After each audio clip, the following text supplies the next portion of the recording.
A Daiane e eu temos um recadinho para dar para você aqui no Leitura de Ouvido. Temos muitas ideias para modernizar o podcast, mas para isso a gente precisa da sua ajuda. E o caminho é o financiamento coletivo. Então entre em apoia.se/leitura de ouvido que você pode participar do nosso financiamento contínuo lá mensal. Assim você vai apoiar muito a literatura e o nosso trabalho que a gente ama fazer. E tem também algumas recompensas para quem estiver com a gente mensalmente neste apoio. O Leitura de Ouvido é feito por nós dois apenas, né? Então é um trabalho muito árduo que a gente coloca muito tempo e dedicação em cima. E com seu apoio a gente vai poder continuar e ainda melhorar o nosso podcast. Entra em apoia.se/leitura de ouvido e vem com a gente para essa jornada de herói.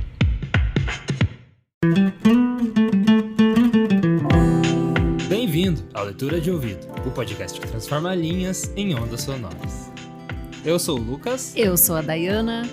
E o conto de hoje é A Escrava, de Maria Firmina dos Reis. E também é o conto número 50. 50! Leitura de Ouvido. Chegamos aos 50 episódios e no final a gente vai falar um pouco do que a gente fazia antes, lá no começo do Leitura de Ouvido, que não é tanto tempo atrás assim, na verdade é menos quase um ano. Quase um ano atrás. E o que a gente melhorou, assim, ouvindo você, leitor de ouvido, e também melhorando aqui dentro das nossas capacidades para entregar o episódio que a gente entrega hoje para você. A Maria Firmina é a primeira romancista negra brasileira, então fica aí, esperamos você até o final. Boa leitura. A Escrava, de Maria Firmina dos Reis.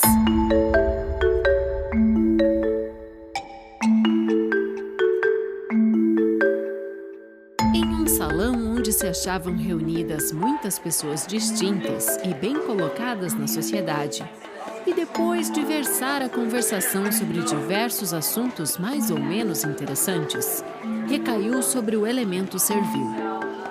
O assunto era, por sem dúvida, de alta importância. A conversação era geral, as opiniões, porém, divergiam. Começou a discussão. Admira-me, disse uma senhora de sentimentos sinceramente abolicionistas. Faz-me até pasmar como se possa sentir e expressar sentimentos escravocratas no presente século, no século XIX. A moral religiosa e a moral cívica aí se erguem e falam bem alto, esmagando a hidra que envenena a família no mais sagrado santuário seu e desmoraliza e avilta a nação inteira. Levantai os olhos ao Gólgota, ou percorrei-os em torno da sociedade e dizei-me, para que se deu em sacrifício o homem-deus que ali exalou seu derradeiro alento? Então não é verdade que seu sangue era o resgate do homem? É então uma mentira abominável ter esse sangue comprado à liberdade? E depois, olhai a sociedade, não vedes o abutre que a corrói constantemente? Não sentis a desmoralização que a enerva, o cancro que a destrói? Por qualquer modo que encaremos a escravidão, ela é e será sempre um grande mal.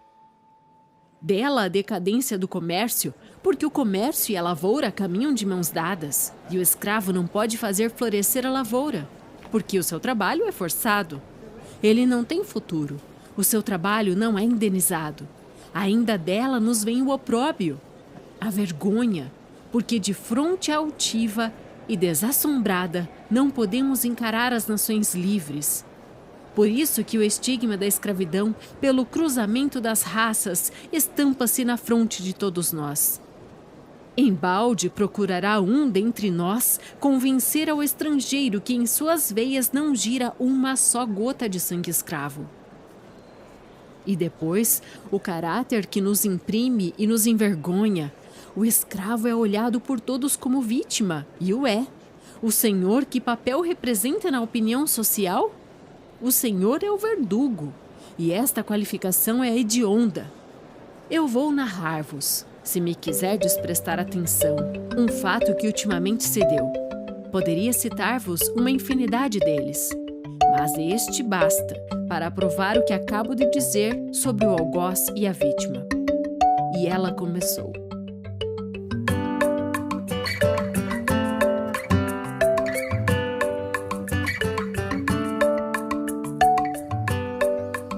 Era uma tarde de agosto, bela como um ideal de mulher. poética como um suspiro de virgem, melancólica e suave como os sons longínquos de um alaúde misterioso. Eu cismava, embevecida na beleza natural de alterosas palmeiras que se curvavam gemebundas ao sopro do vento que gemia na costa. E o sol, dardejando seus raios multicores, pendia para o ocaso em rápida carreira. Não sei que sensações desconhecidas me agitavam, não sei, mas sentia-me com disposições para o pranto. De repente, uns gritos lastimosos, uns soluços angustiados feriram-me os ouvidos, e uma mulher correndo e em completo desalinho passou por diante de mim e, como uma sombra, desapareceu. Seguia com a vista. Ela, espavorada e trêmula, deu volta em torno de uma grande moita de murta e, colando-se ao chão, nela se ocultou. Surpresa com a aparição daquela mulher que parecia foragida, daquela mulher que um minuto antes quebrara a solidão com seus ais lamentosos, com gemidos magoados, com gritos de suprema angústia, permaneci com a vista alongada e olhar fixo no lugar que havia ocultar-se. Ela muda e imóvel, ali quedou-se. Eu então a mim mesma interroguei: que será desditosa? Ia procurá-la, coitada. Uma palavra de animação, um socorro, algum serviço. Lembrei-me, poderia prestar-lhe. Ergui-me. Mas, no momento mesmo em que este pensamento, que acode a todo homem em idênticas circunstâncias, se me despertava, um homem apareceu no extremo oposto do caminho. Ele era de cor parda, de estatura elevada, largas espáduas, cabelos negros e anelados. Fisionomia sinistra era desse homem, que brandia brutalmente na mão direita um azorrague repugnante e da esquerda deixava pender uma delgada corda de linho. Inferno! Maldição! Bradara ele com voz rouca. Onde estará ela? E perscrutava com a vista por entre os arvoredos desiguais que desfilavam à margem da estrada. Tu me pagarás, resmungava ele, e aproximando-se de mim. Não viu, senhora? Interrogou com acento, cuja dureza procurava reprimir. Não viu por aqui passar uma negra que me fugiu das mãos ainda há pouco? Uma negra que se finge doida. Tenho as calças rotas de correr atrás dela por estas brenhas. Já não tenho fôlego. Aquele homem de aspecto feroz era o algoz daquela pobre vítima. Compreendi com horror. De pronto tive um expediente. Via, tornei-lhe com naturalidade que o caso exigia. Via, e ela também me viu. Corri em direção a este lugar, mas parecendo intimidar-se com minha presença, tomou direção oposta, volvendo-se repentinamente sobre seus passos. Por fim a vi desaparecer, internando-se na espessura muito além da senda que ali se abre. E dizendo isso, indiquei-lhe com um aceno a senda que ficava a mais de 100 metros de distância, aquém do morro em que se achava. Minhas palavras inexatas, o ardil de que me servi, visavam a fazê-lo retroceder. Logrei o meu intento. Franziu o sobrolho e sua fisionomia traiu a cólera que o assaltou. Mordeu os beiços e rugiu. Maldita negra! Esbaforido, consumido a meter-se por esses caminhos, pelos matos em procura da preguiçosa. Ora, hei de encontrar-te. Mas deixa estar, eu te juro. Será esta a derradeira vez que me incomodas. No tronco, e de lá foge. Então, perguntei-lhe, aparentando o mais profundo indiferentismo pela sorte da desgraçada. Foge sempre? Sempre, minha senhora. Ao menor descuido foge. Quer fazer acreditar que é doida. Doida? Exclamei involuntariamente e com um acento que traía os meus sentimentos. Mas o homem do azorrague não pareceu reparar nisso e continuou. Doida fingida, caro te há de custar. Acreditei-o, o senhor daquela mísera, mas empenhada em vê-lo desaparecer daquele lugar, disse-lhe: a noite se avizinha, e se a deixa ir mais longe, difícil lhe estará encontrá-lo. Tem razão, minha senhora, eu parto imediatamente.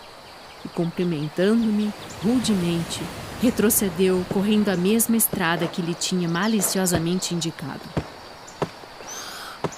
Exalei um suspiro de alívio ao vê-lo desaparecer na dobra do caminho. O sol de todo sumia-se na orla cinzenta do horizonte. O vento paralisado não agitava as franças dos anosos arvoredos. Só o mar gemia ao longe da costa, semelhando o arquejar monótono de um agonizante. Ergui ao céu um voto de gratidão e lembrei-me de que era tempo de procurar minha desditosa protegida. Ergui-me cônscia de que ninguém me observava e acertava-me já da moita da murta, quando um homem, rompendo a espessura, apareceu ofegante, trêmulo e desvairado. Confesso que semelhante aparição causou-me um terror imenso. Lembrei-me dos criados que eu tinha convocado a essa hora naquele lugar e que ainda não chegavam. Tive medo. Parei instantemente e fixei-o. Apesar do terror que me havia inspirado, fixei-o resolutamente. De repente, serenou o meu temor. Olhei-o e do medo passei à consideração, ao interesse. Era quase uma ofensa ao pudor fixar a vista sobre aquele infeliz, cujo corpo seminu mostrava-se coberto de recentes cicatrizes. Entretanto, sua fisionomia era franca e agradável. O rosto negro e descarnado, suposto seu juvenil aspecto aljofarado de copioso suor, seus membros alquebrados de cansaço, seus olhos rasgados, ora deferindo luz errante e trêmula, agitada e incerta, traduzindo a excitação e o terror, tinha um quê de altamente interessante. No fundo do coração daquele pobre rapaz devia haver rasgos de amor e generosidade. Cruzamos ele e eu as vistas, e ambos recuamos espavoridos. Eu, no aspecto comovente e triste daquele infeliz, tão deserdado da sorte, ele, por que seria? Isto teve a duração de um segundo apenas. Recobrei ânimo em presença de tanta miséria e tanta humilhação, e este ânimo procurei de pronto transmitir-lhe. Longe de lhe ser hostil, o pobre negro compreendeu que eu ia talvez minorar o rigor de sua sorte. Parou instantaneamente, cruzou as mãos no peito e com voz súplice murmurou algumas palavras que eu não pude entender. Aquela atitude comovedora despertou-me compaixão. Apesar do medo que nos causa a presença de um calhambola, aproximei-me dele e com voz que bem compreendeu ser protetora e amiga, disse-lhe: "Quem és, filho? O que procuras?" "Ah, minha senhora!" exclamou erguendo os olhos ao céu. "Eu procuro minha mãe, que correu nesta direção, fugindo ao cruel feitor que a perseguia. Eu também agora sou um fugido, porque a uma hora deixei o serviço para procurar minha pobre mãe, que além de doida está quase a morrer. Não sei se ele a encontrou, e o que será dela. Ah, minha mãe, é preciso que eu corra a ver se acho antes que o feitor a encontre. Aquele homem é um tigre, minha senhora. É uma fera." Ouviu-o sem interromper. Tanto interesse me inspirava o mísero escravo. "Amanhã," continuou ele, "hei de ser castigado, porque saí do serviço. Antes das 6 horas hei de ter 300 açoites. Mas minha mãe morrerá se ele a encontrar. Estava no serviço, coitada. Minha mãe caiu, desfalecida. O feitor lhe impôs que trabalhasse, dando-lhe açoites. Ela deitou a correr gritando. Ele correu atrás. Eu corri também. Corri até aqui porque foi esta direção que tomaram. Mas onde está ela? Onde estará ele?" "Escuta," lhe tornei então. "Tua mãe está salva. Salvou-a o acaso. E o feitor está agora bem longe daqui." "Ah, minha senhora, onde está minha mãe e quem a salvou?"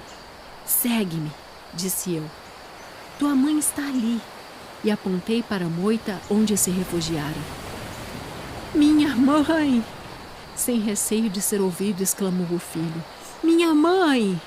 Com efeito, ali com a fronte reclinada sobre um tronco decepado e o corpo distendido no chão, dormia um sono agitado a infeliz foragida. "Minha mãe!"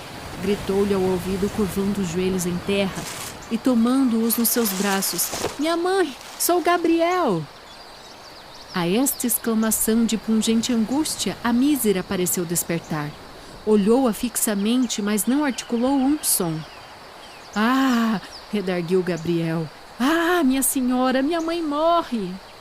Concheguei-me àquele grupo interessante a fim de prestar-lhe algum serviço. Com efeito, era tempo.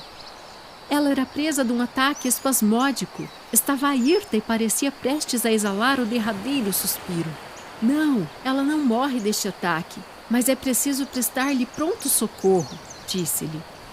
Diga, minha senhora, tornou o rapaz na mais pungente ansiedade. Que devo fazer? Volte eu embora à fazenda, seja castigado com rigor, mas não posso ver minha mãe morrer aqui sem socorro algum. Sossega, disse-lhe, vendo assomar ao morro, donde observavam tudo o que acabo de narrar os meus criados, que me procuravam. Espera, disse-lhe. Vou fazer transportar tua mãe à minha casa e lhe farei tornar a vida. Diga, minha senhora, ordene. Não moro presentemente longe daqui. Sabes a distância que vai daqui à praia? Estou nos Banhos Salgados. Sei sim, senhora. É muito perto. Que devo então fazer? Tu e estes homens, os criados acabavam de chegar, vão transportá-la imediatamente à minha morada e lá procurarei reanimá-la. Ah, minha senhora, que bondade! Foi só o que disse. E ato contínuo tomou nos braços a pobre mãe, ainda entregue ao seu dorido paroxismo, disse: minha senhora, eu só levaria minha mãe ao fim do mundo. Senti-me tocada de veneração em presença daquele amor filial, tão singelamente manifestado. Sigamos então, tornei eu. Gabriel caminhava tão apressadamente que eu mal podia acompanhá-lo.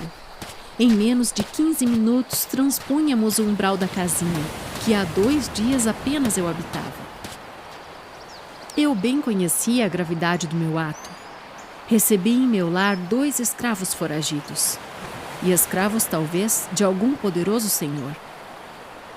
Era expor-me à vindita da lei, mas em primeiro lugar o meu dever, e o meu dever era socorrer aqueles infelizes. Sim, a vindita da lei, lei que infelizmente ainda perdura. Lei que garante ao forte o direito abusivo e execrando de oprimir o fraco. Mas deixar de prestar auxílio àqueles desgraçados tão abandonados, tão perseguidos que nem para a agonia derradeira, nem para transpor esse tremendo portal da eternidade tinham sossego ou tranquilidade? Não. Tomei com coragem a responsabilidade do meu ato. A humanidade me impunha esse santo dever. Fiz deitar a moribunda em uma cama. Fiz abrir as portas todas para que a ventilação se fizesse livre e boa.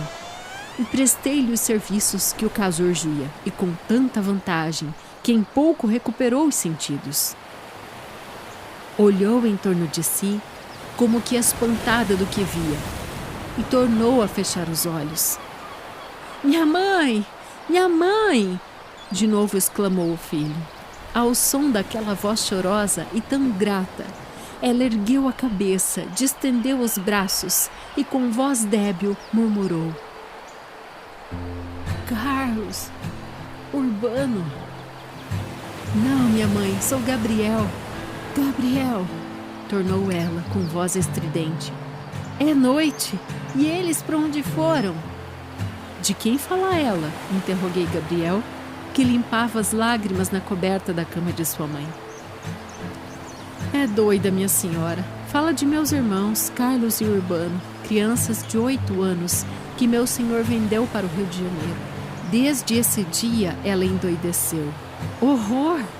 Exclamei com indignação e dor. Pobre mãe! Só lhe resto eu, continuou soluçando. Só eu! Só eu!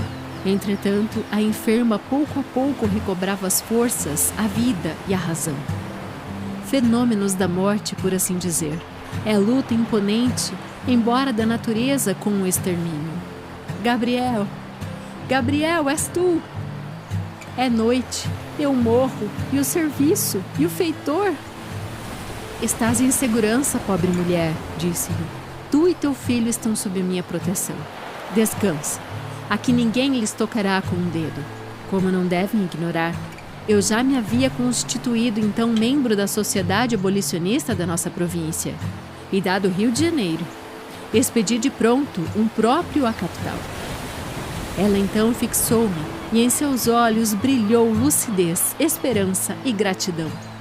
Sorriu-se e murmurou: ainda há neste mundo quem se compadeça de um escravo? Há muita alma compassiva, retorqui-lhe, que se condói do sofrimento de seu irmão. Naquela hora, quase suprema, a infeliz exclamou com voz distinta: não sabe, minha senhora, eu morro, sem ver mais meus filhos. Meu senhor os vendeu. Eram tão pequenos, eram gêmeos, Carlos, Urbano. Tenho a vista tão fraca, é a morte que chega. Não tenho pena de morrer, tenho pena de deixar meus filhos, meus pobres filhos, aqueles que me arrancaram destes braços, este que também é escravo. E os soluços da mãe confundiram-se por muito tempo com os soluços do filho. Era uma cena tocante e lastimosa, que despedaçava o coração. Ah, maldição sobre a opressão! Maldição sobre a escravocrata! Cheguei-lhe aos lábios o calmante que a ia sustendo e ordenei a Gabriel fosse tomar algum alimento. Era preciso separá-los. Quem é vossa-mecê, minha senhora? Que tão boa é para mim e para meu filho? Nunca encontrei em vida um branco que se compadecesse de mim. Creio que Deus me perdoa os meus pecados e que já começo a ver seus anjos. E quem é esse senhor tão mau, esse senhor que te mata? Então, minha senhora, não conhece o senhor Tavares do Cajuí? Não, tornei-lhe com convicção. Estou aqui apenas há 2 dias, tudo me é estranho. Não o conheço. É bom que colha algumas informações dele. Gabriel mas dará. Gabriel, disse ela. Não, é eu mesmo. Ainda posso falar. E começou.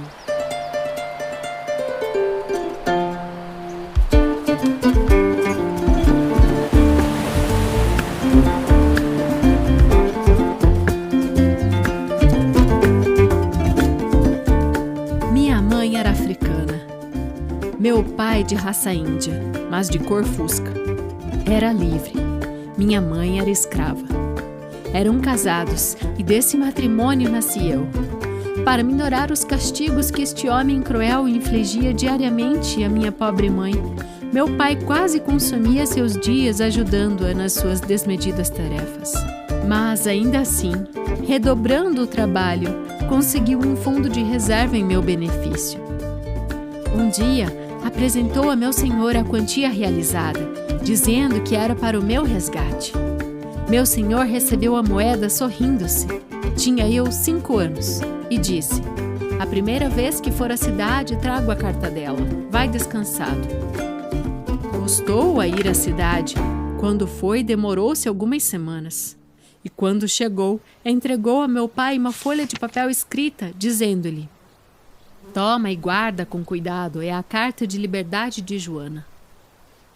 Meu pai não sabia ler. De agradecido beijou as mãos daquela fera. Abraçou-me, chorou de alegria e guardou a suposta carta de liberdade. Então, furtivamente eu comecei a aprender a ler, com um escravo mulato, e a viver com alguma liberdade. Isso durou 2 anos.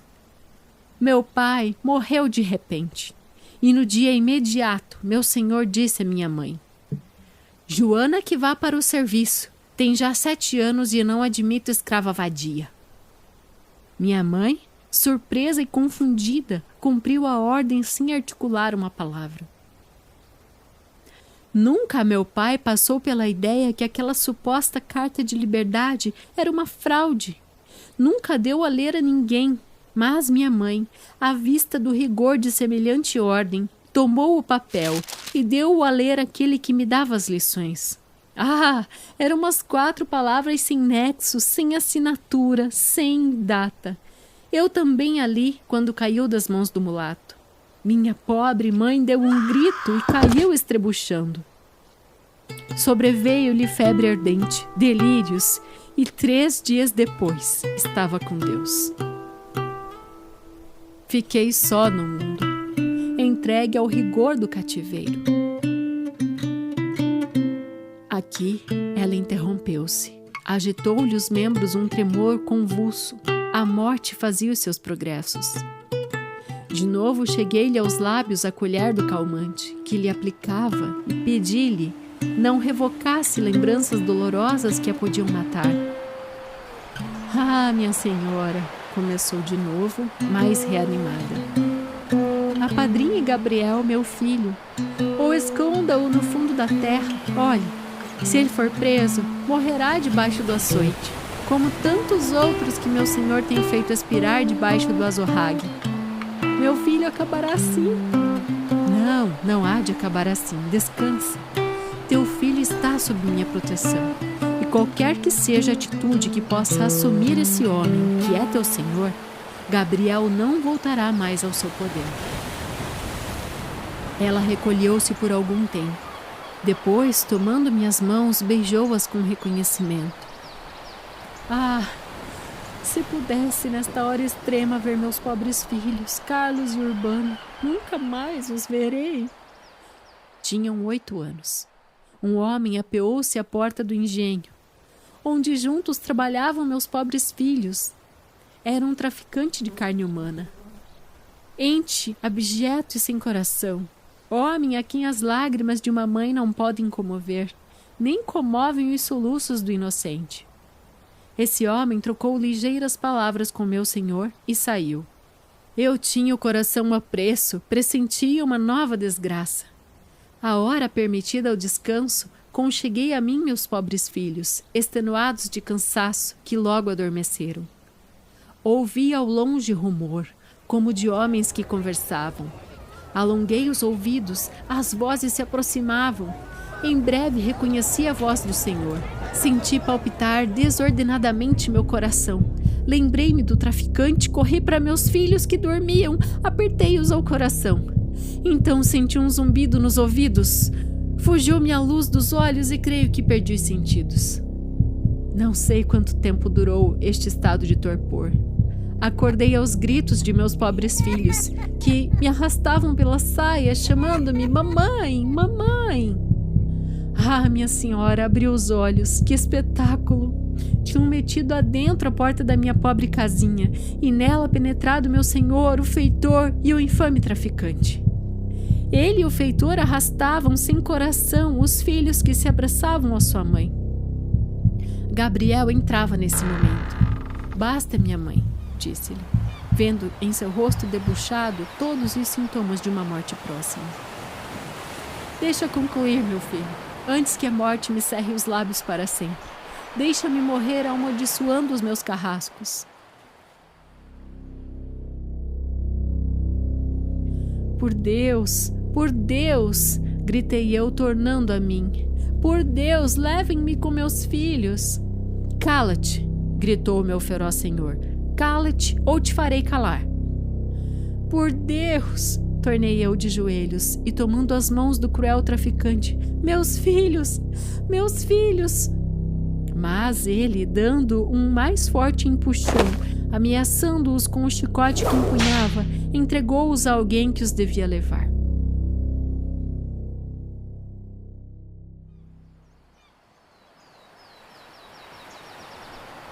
Aqui a mísera calou-se. Eu respeitei o seu silêncio, que era doloroso, quando lhe vi um arranco profundo e magoado. Curvei-me sobre ela. Gabriel ajoelhou-se e juntos exclamamos: morta. Com efeito, tinha cessado de sofrer.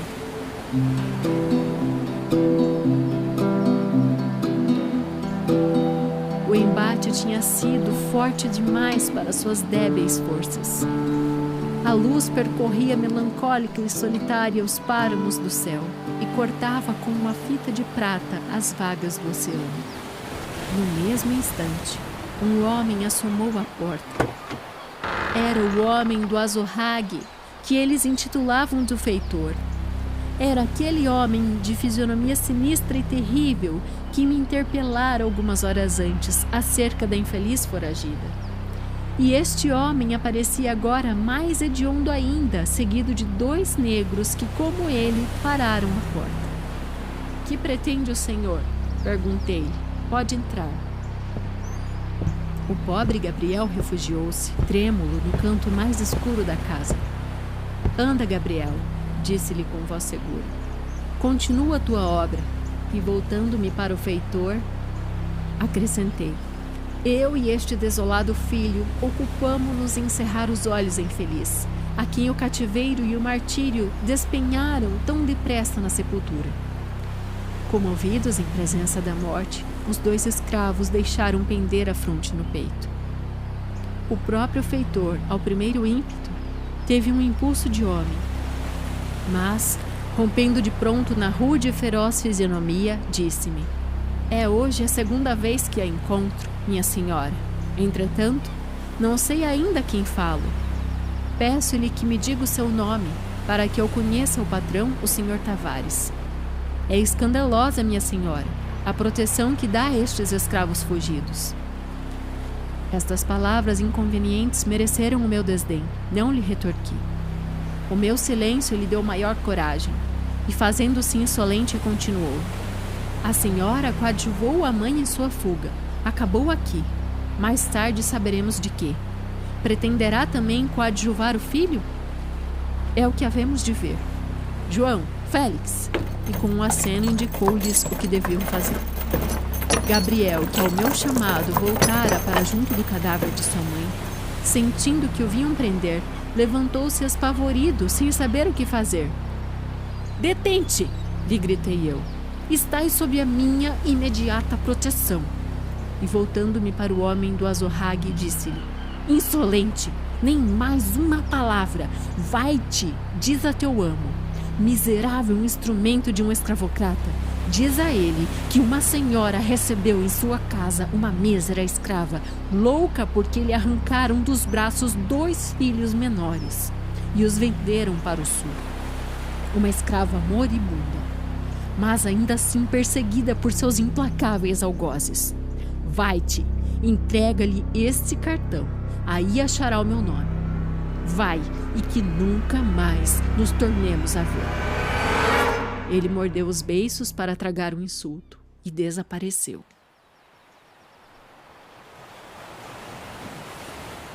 No dia seguinte, já era de tarde, estava quase a desfilar o saimento da infeliz Joana, quando à porta de minha casinha vi apear-se um homem. Era o senhor Tavares.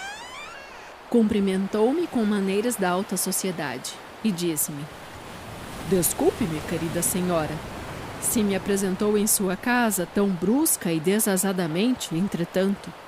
"Sem cerimônia, senhor", disse-lhe, procurando abreviar aqueles cumprimentos que me incomodavam. "Sei o motivo que aqui o trouxe, e podemos, se quiser, encetar já o assunto. Custava-me, confesso, estar por longo tempo em comunicação com aquele homem, que encarava sua vítima sem consciência, sem horror. Peço-lhe 1000 desculpas se a vim incomodar." "Pelo contrário", retorqui-lhe, "o senhor poupou-me o trabalho de o ir procurar. Sei que esta negra está morta", exclamou ele. "E o filho acha-se aqui. Tudo isso teve a bondade de comunicar-me ontem." "Esta negra", continuou, olhando fixamente para o cadáver, "esta negra era alguma coisa monomaníaca, de tudo tinha medo, andava sempre foragida. Nisto consumiu a existência. Morreu. Não lamento esta perda. Já para nada prestava.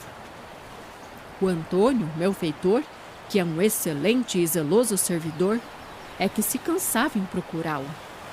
Porém, minha senhora, este negro", designava o pobre Gabriel, "com este negro a coisa muda de figura, minha querida senhora. Este negro está fugido. Espero me entregará, pois sou o seu legítimo senhor e quero corrigi-lo." "Pelo amor de Deus, minha mãe!" gritou Gabriel, completamente desorientado. "Minha mãe, leva-me contigo." "Tranquiliza-te", lhe tornei com calma. "Não te hei já dito que te achas sob a minha proteção? Não tem confiança em mim?" Aqui, o senhor Tavares encarou-me estupefato e depois perguntou-me: que significam essas palavras, minha querida senhora? Não a compreendo. Vai compreender-me, retorqui, apresentando-lhe um volume de papéis subscritados e competentemente selados. Rasgou o subscrito e leu-os. Nunca em sua vida tinha sofrido tão extraordinária contrariedade. Sim, minha cara senhora, redarguiu terminando a leitura. O direito de propriedade, conferido outrora por lei a nossos avós, hoje nada mais é que uma burla. A lei retrogradou. Hoje, protege-se escandalosamente o escravo contra seu senhor. Hoje, qualquer indivíduo diz a um juiz de órfãos: em troca desta quantia, exijo a liberdade do escravo fulano, haja ou não a aprovação do seu senhor. Não acham isso interessante? Desculpe-me, senhor Tavares, disse-lhe. Em conclusão, apresento-lhe um cadáver e um homem livre. Gabriel ergue a fronte. Gabriel, és livre. O senhor Tavares cumprimentou e retrocedeu de seu fogoso alazão, sem dúvida alguma, mais furioso que um tigre.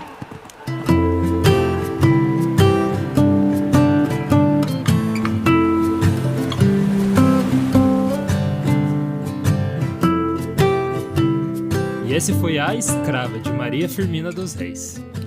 Conto de 1887, um ano antes da abolição da escravatura no Brasil. Lei promulgada, Lei Áurea de 1888.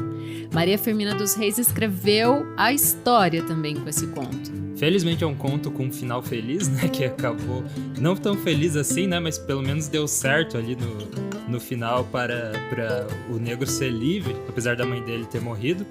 Mas é um conto que manda uma mensagem muito bacana no final, Porque ao longo dele todo ele é meio tenso, assim. Quando o senhorio chega, assim, tem toda uma tensão que envolve, a chegada dele, o que ele vai fazer, se ele vai bater em alguém, vai ser agressivo. Sim, tenso.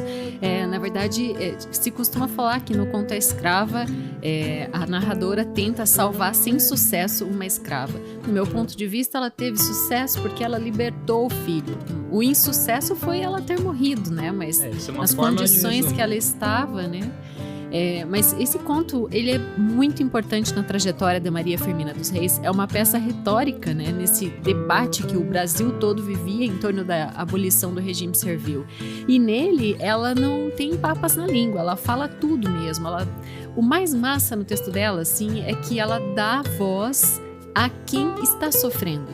Ela dá voz para o negro. Então é o negro que narra as condições em que ele estava. É muito nítido nesse texto, Não só na voz do jovem Gabriel, como da mãe dele, a Joana.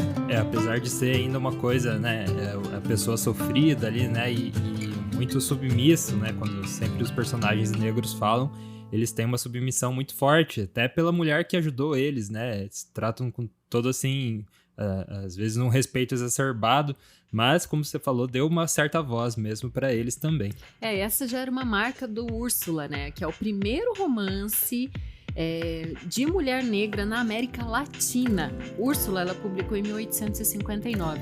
Mas voltando aqui a falar do próprio conto em si, ele é narrado por uma mulher de classe alta e inominada, Ele começa no salão ali. Até talvez no primeiro momento você pense, começa meio chato, Na verdade eu pensei isso. Você pensou isso? No começo ali, depois que tava chegando pro final, que eu tava editando a parte final, eu pensei, tomara que não volte lá pro salão, porque vai perder um pouco, daquele momento catártico ali do final.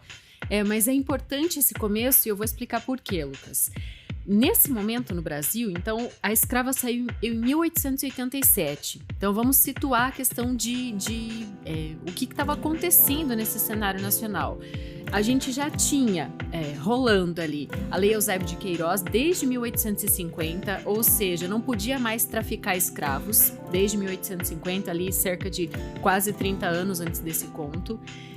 A gente já tinha a Lei do Ventre Livre desde 71, Então, anos antes, ou seja, todos os filhos de escravos já nasceriam livres, Que é o caso ali, os filhos da Joana, o que acontecem com eles, Não foi bem assim. Então, ali ela já denuncia que a lei do ventre livre não era totalmente respeitada. E tem também... Eu imagino que não deve ter sido respeitado por muito tempo, assim, desde o surgimento, né? Porque as pessoas acostumadas a fazer uma coisa, né? Até elas se tirarem isso da cabeça delas, eu imagino que essa lei começou a funcionar mesmo quando essa geração passou, né? Que é algo difícil, né?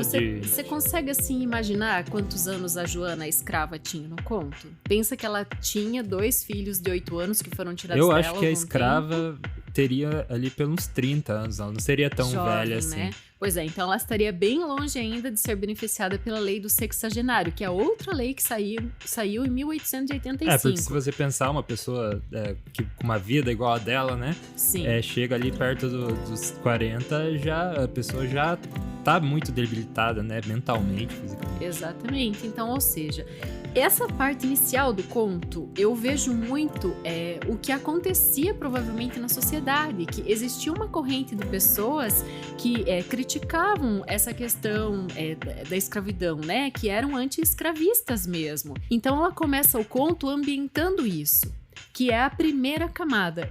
Eu vi ali 3 histórias, 3 momentos, muito legal. Isso é muito bacana, porque vai entrando uma história dentro da outra. Perfeito, um conta, né? daí a outra vai começar a contar outra história, então... e é uma transição, assim, muito suave. Quando você vê, você já tá dentro da outra história, e você tá tão apegado a ela que você, às vezes, nem quer voltar depois, né, na outra história. Por isso que você não queria que voltasse pro salão. Porque você já se apegou na outra que veio, né? Eu li 3 momentos. O primeiro momento no salão, o segundo momento de narrativa é quando a mulher rica, branca, encontra a escrava, e o segundo momento é quando a própria escrava Joana conta a sua história. Mas é interessante, então, situarmos Maria Firmina dos Reis. Sim, quem que é essa autora? Porque não é tão conhecida assim, né? Se for pensar, ela tem o seu mérito, assim, muito grande, mas não é um autor que tá na ponta da cabeça ali quando você pensa em algum autor brasileiro. Olha, gente, vamos fazer agora em 11 de março 199 anos do nascimento da Maria Firmina. Gosto sempre de fazer essas contas, então a gente pode dizer que esse episódio não é só comemorativo de 50 anos do Leitura. 50 anos do Leitura. 50 anos de podcast.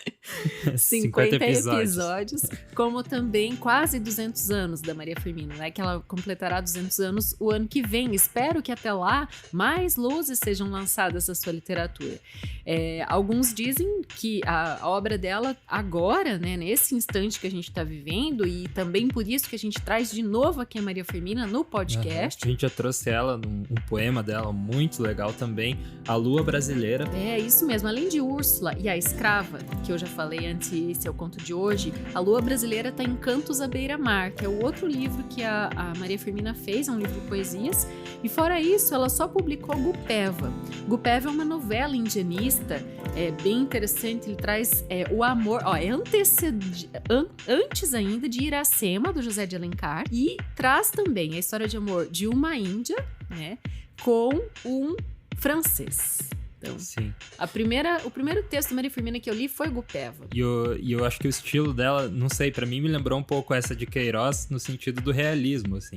Porque se pensar, é um texto muito antigo, mas ela tem uma certa brevidade, assim, que lembra até um roteiro de cinema, assim, que ela fala daria as coisas como... curta, né? ela fala as coisas como são, assim, e me lembrou o texto dessa de Queiroz, que também é aquela coisa bem realista, né? Quem sabe ela realmente fosse à frente do seu tempo e antecipasse um pouco esse movimento do realismo, mas na verdade no Brasil ela é classificada dentro do romantismo mesmo. Mas a obra dela ficou realmente muito esquecida. Ela morreu em 1917, só lá em 62 que um historiador achou Úrsula num sebo, Lucas, e começou de novo a trabalhar com a obra da Maria Firmina dos Reis. O nome desse cara é Horácio de Almeida, que ele trouxe de novo à evidência a obra dela, e hoje tanto a vida quanto a obra, né, da Maria Firmina estão se intensificando e vão sendo integradas no cânone literário brasileiro. A Maria Firmina era filha de uma afrodescendente, ela era também uma afrodescendente, então ela não só escreveu sobre o abolicionismo, como ela viveu na pele, né, toda essa questão. Esses contos, assim, que tratam com o racismo, eu acho muito louco, porque eles estão falando ali é uma ficção, né, por assim dizer, mas você sabe que tem a verdade. Não é uma ficção, assim, tão imagética, né, é uma ficção realista. E é muito louco daí você entrar na história e daí você pensar, né? Não, mas isso aconteceu mesmo. E, na verdade, se for pensar ainda mais fundo, a gente vive consequências muito hoje ainda, né? Muitas, digamos que a gente não tem esse modo de escravidão forte, mas a gente vive ainda sequelas, né? A sociedade ainda é muito sequelada e eu acho que é isso que a gente tá lutando hoje para transmutar, né? Tudo isso. E a Maria Firmina morreu cega e pobre. Morreu cega e pobre, e a gente tem que trazer luz realmente à obra dela, porque a gente tá lutando contra essas sequelas que você acabou de citar. E o Leitura de Ouvido 50 episódios, Lucas? O que você tem a dizer sobre isso? Eu tava tentando lembrar dos primeiros, né? Eu acho que a gente fez o primeiro, efetivamente, foi A Queda da Casa de Usher. Isso. Que é um conto muito, muito legal e que não sei por que a gente começou com esse, porque na verdade ele é tão bom, mas ele é muito difícil também. Nossa, a gente deu um tirão, né? Falou, né? Não sabia ainda direito qual que seria a quantidade de tempo que seria investida para fazer, mas a gente tava imaginando, vai ser fácil, né? E até a gente tava com esse pensamento de fazer mais como um audiolivro mesmo. Se você já ouviu o audiolivro, ele é mais com a narração e às vezes uma trilha, assim, não é essa sonorização mais cinematográfica que a gente faz. E a gente começou a leitura de ouvido com essa ideia de fazer um pouco mais como audiolivro, mas daí foi colocando um áudio aqui, um áudio ali. Eu nunca soube que você tinha essa intenção mais modesta, porque desde o começo você encheu de coisas. Não, eu fui colocando, ficou legal, daí foi colocando mais, daí encheu de áudio, e A Queda da Casa de Usher acho que tem 40 minutos, né? Tem mais, eu abri aqui pra gente ver. A Queda da Casa de Usher tem 50 minutos, a gente viu aqui, então é um conto super longo, porque 50 minutos, nossa, é muito tempo de trabalho, assim, desenvolvendo o áudio e a narração também. Eu acho que no nosso caso um foi puxando o outro, porque daí eu também fui aperfeiçoando o audiodrama, né, essa questão da interpretação, e você foi, eu vou colocar um barulhinho aqui, vou colocar um efeito Era pra ali. ter uma trilha e tal, só que começa acontecendo coisas, e daí eu pensava assim, não, eu coloquei um áudio ali quando ele abriu a porta, agora se eu não colocar um áudio aqui quando ele caminhar, ou quando ele fechar, ou quando ele caminhar aqui no chão de madeira da casa, vai ficar estranho, né, então eu vou ter que pôr aqui também. Daí passava isso, não, mas agora ele fechou a janela, se eu não colocar um áudio aqui, só colocar antes, vai ficar faltando. Daí assim vai até eu completar um conto de 50 minutos cheio de áudio, né, cheio de sound design, assim, pesado. Mas é muito bacana, porque a sensação que eu tenho ao ouvir os episódios, a gente sempre escuta depois, né? Novamente, escuta antes de pôr no ar, escuta depois. É que eu tô ouvindo um filme em áudio. No final a sensação não é muito de... eu li um conto, né? É uma sensação meio que eu li um conto e assisti a um episódio a uma série ou um curta-metragem ao mesmo tempo. Vem sensações juntas. Eu não lembro agora o nome da nossa leitura de ouvido, mas quero trazer um testemunho aqui que ela nos contou. Ela falou, o meu pai, ele já tá com dificuldade para enxergar, ele tem catarata. Se você lembrar o nome dela, fala. Eu adoro os episódios porque ele entra num universo, ele passa bons momentos ouvindo leitura de ouvido. Essa é uma das maiores realizações que a gente pode receber, né, em feedback de um leitor de ouvido. E a gente tem comentários direto de pessoas também falando que ajudam, né, elas fazerem as tarefas domésticas às vezes, ou tá fazendo alguma coisa que você não gosta muito de fazer, né? Todo mundo tem que fazer, tem que pagar boleto. Não paga o boleto ouvindo o podcast, senão você vai pôr o valor errado. Mas, enfim, lavando a louça, etc. Que ajuda você a passar por aquele momento aprendendo. E a gente não queria ser só essa coisa, vai aprender, né? Não só pelo aprender e conhecer autores, mas também para você se divertir. Uma forma de entretenimento também. Passa um tempo bom, né? Você achou o nome, aqui, né? Heloísa Mendonça, que falou aquilo lá sobre o pai dela. Um abraço para você e o seu pai. E foi indo também. As capas dos episódios eram uma coisa secundária, né? E até que a gente fez pra mim nunca foi secundário. Você sempre caprichou. Não, é que o episódio ali é o principal, né? E a capa ia suprir. Mas a capa era uma coisa que não era investida tanto tempo, assim.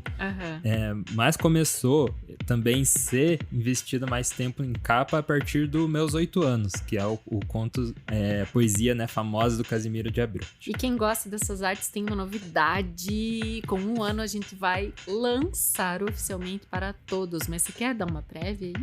Então, a gente aqui no Leitura de Ouvido fornece tudo isso, né? Vale falar também que no começo a gente pegava trilhas gratuitas na internet, ou às vezes até fazia algumas coisas com microfone, assim, precisava de algum efeito sonoro, a gente mesmo fazia. O Lucas é músico, é bom falar e a gente ia fazendo isso. Aí a gente quis aumentar a qualidade ainda do áudio, e a gente tem um banco de sons agora também, que a gente adquiriu, e tem som de tudo, né? Tem trilha sonora que são as que a gente usa. A gente já vinha usando há um bom tempo esse banco de sons, você falou agora, mas então, eu tô falando tudo isso que você falou das capas, né? Pra dizer que a gente tem esse investimento de tempo de produzir, de tempo e dinheiro para fornecer o episódio para você gratuitamente, né? Aqui no Spotify ou enfim, onde você tá ouvindo. Mas a gente quer começar a vender alguns produtinhos do Leitura de Ouvido. Vamos fazer nossa lojinha. Mas a gente não queria só fazer assim, camiseta, só coisas assim. Uma super camiseta, uma super caneca. Claro que a gente vai oferecer camiseta.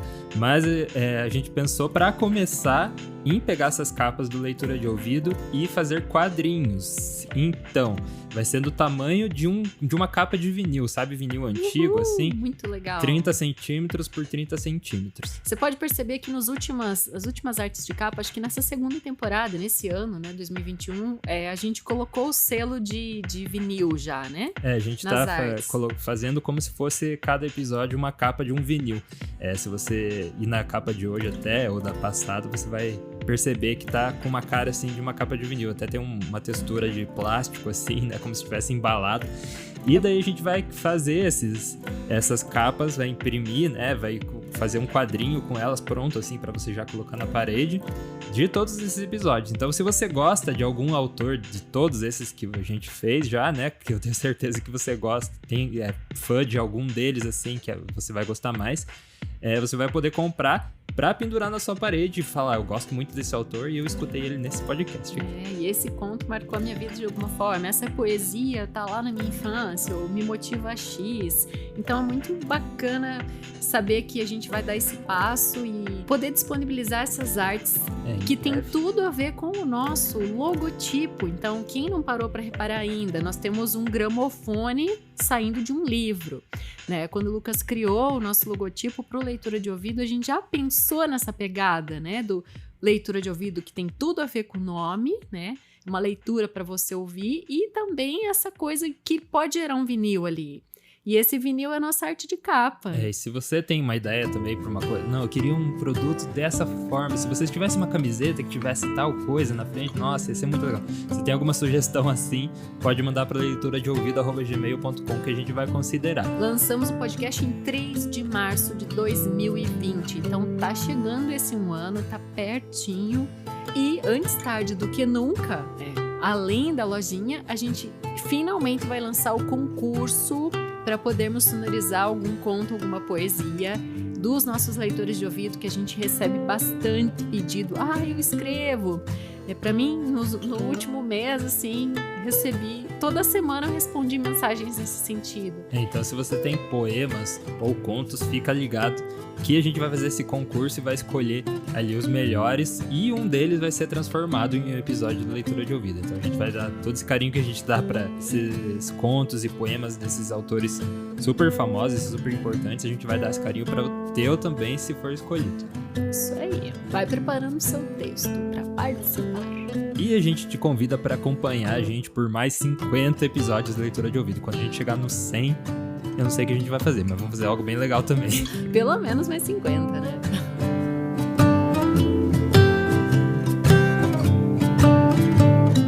Chegamos ao fim deste Leitura de Ouvido. Se você gostou, siga-nos no Spotify para não perder os próximos episódios. Siga também o @Leitura de Ouvido no Instagram e Facebook. Quer falar com a gente? Manda um e-mail para leituradeouvido@gmail.com e a gente te vê na próxima leitura. O Leitura de Ouvido é dirigido e narrado por Dayana Pasquim. A edição, artes de capa e trilha sonora de abertura são feitas por mim, Lucas Piaseschi. Essa é uma produção da Roca Studios.